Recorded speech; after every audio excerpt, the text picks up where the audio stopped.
Murder case, Delhi में इसी साल 5 जून की तारीख पांडव नगर थाने के रामलीला ग्राउंड से मिले लाश के टुकड़े।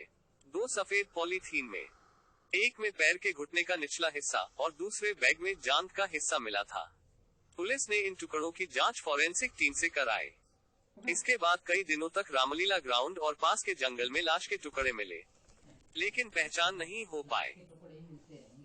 अब पुलिस ने उसकी पहचान कराने के लिए आसपास के इलाके में लापता हुए लोगों की रिपोर्ट निकाली। ऐसा कोई शख्स नहीं मिला जो इस उम्र के आसपास का लापता हो।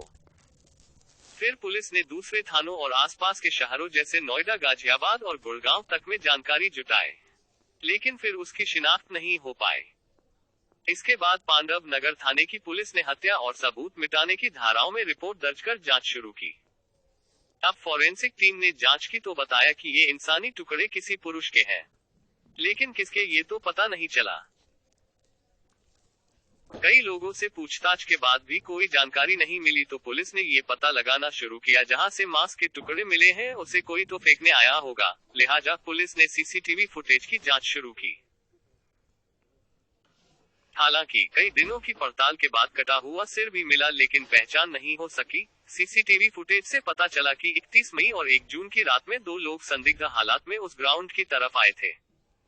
उस फुटेज को काफी जूम करने पर पता चला कि एक लड़का और दूसरी कोई महिला, लेकिन उनके चेहरे साफ नहीं दिख रहे थे। लेकिन एक संदिग्ध लड़के के हाथ में कुछ प्लास्टिक बैग जैसा दिख रहा था।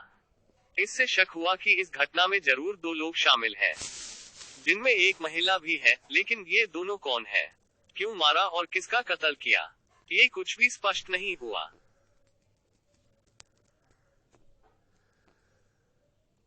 पुलिस को सबसे हैरानी इस बात की हो रही थी कि आखिर एक इंसान इतने दिनों से गायब है और गुमशुदगी की कोई रिपोर्ट भी दर्ज नहीं है, न ही कोई इसकी शिकायत लेकर कहीं थाने में आया। अंजन दास मर्डर सीसीटीवी, इस फुटेज में देख सकते हैं कि कैसे अंजन का कटा सिर छुपाया गया। पुलिस ने इस तरकीब से अंजन मर्डर केस में निकाला सुराग। अंजन दास पांडव नगर मर्डर केस, दिल्ली पुलिस के सामने सीसीटीवी फुटेज था। उसमें 2 संदिग्ध भी दिखे, लेकिन सुराग नहीं, ना कोई मिसिंग। इसलिए पुलिस ने अब खुद हर घर जाकर ये पता लगाना शुरू किया कि कहीं कोई गायब तो नहीं है, खासतौर पर आसपास के इलाके में। ये करने के लिए पुलिस की कई टीमें काफी समय तक जांच में जुटी रहीं।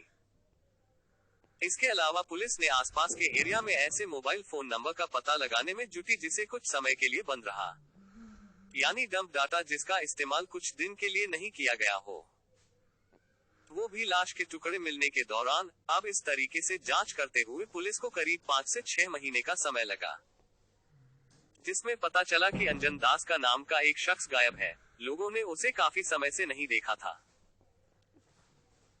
जब पुलिस उसका पता लगाने के लिए उस मकान तक पहुंची जहां अंजन दास रहता था तो पता चला कि वहां एक महिला अपने बेटे के साथ रहती है। अब पुलिस को ये सुराग काफी अहम लगा, क्योंकि सीसीटीवी में एक महिला और एक लड़का, 2 लोग देखे गए थे। लेकिन ये भी पता चला कि वो महिला अब पांडव नगर के बजाय त्रिलोकपुरी में रहने लगी है। पुलिस ये पता लगाकर त्रिलोकपुरी पहुंची तो लड़का और महिला दोनों मिल गए। जांच में पता चला कि महिला का नाम पूनम है और उसके लड़के का नाम दीपक है। दोनों से पूछताछ हुई तब दोनों ने पहले तो पुलिस को काफी उलझाया। इसके बाद पुलिस ने अंजन दास के बारे में कई सवाल पूछे तब पूरा राज सामने आ गया। अंजन दास मर्डर वीडियो, इस वीडियो में देखे कैसे माँ बेटे लाश के टुकड़े छुपा रहे थे। पहले नशीली गोलियां मिलाकर शराब पिलाई, फिर किया था murder. Anjan Das murder story in Hindi. Anjan Das के मर्डर को 30 मई को अंजाम दिया गया था। ये घटना त्रिलोकपुरी में हुई थी। त्रिलोकपुरी के ब्लॉक नंबर 4 के एक मकान में अंजन दास और पूनम रहती थी। उस रात में पूनम का बेटा दीपक भी आया था। पहले अंजन को शराब पिलाई गई, उसी शराब में नशे की गोलियां दी गईं, जिसे पीकर अंजन बेहोशी की हालत में चला गया था। इसके बाद चाकू से उसकी हत्या कर दी गई थी। फिर रात भर उसके शव को बाथरूम में रखा गया ताकि पूरा खून निकल जाए। खून सूख जाने के बाद उसके शव के 11 टुकड़े किए गए। फिर उसे प्लास्टिक बैग में पैक कर